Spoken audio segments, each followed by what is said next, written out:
Hi friends, అందరికీ నమస్కారం అండి.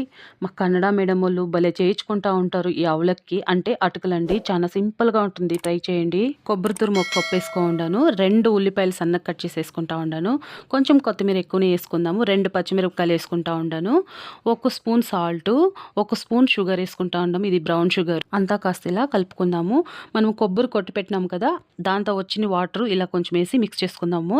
లేదంటే ఒక హాఫ్ గ్లాస్ వాటర్ అయితే పడతది. కొంచెం ఇలా బాగేసి మిక్స్ చేసుకుందాము.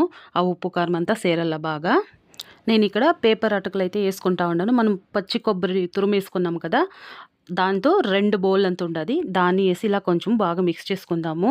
మనం పోసుకోండే వాటర్ సరిపోతుందా అని చూసుకోండి. ఇలా వెట్ వెట్‌గా ఉంటే కరెక్ట్‌గా సరిపోతుంది. ఒక 5 నిమిషాలు పక్క పెట్టేస్తాము. 2 స్పూన్లు కొబ్బరి నూనేసుకొని, 1/4 స్పూన్ ఆవాలు, జీలకర్ర, మినపప్పు ఒక స్పూన్ యేసుకొని, 2 ఎండుమిరపకాయలేసి, కరివేపాకేసి తిరగబాతేసినామంటే సూపర్‌గా రెడీ అయిపోతది. ఫ్రెండ్స్, లైక్ చేసి సబ్స్క్రైబ్ చేసేది మర్చిపోకండి. Thank you for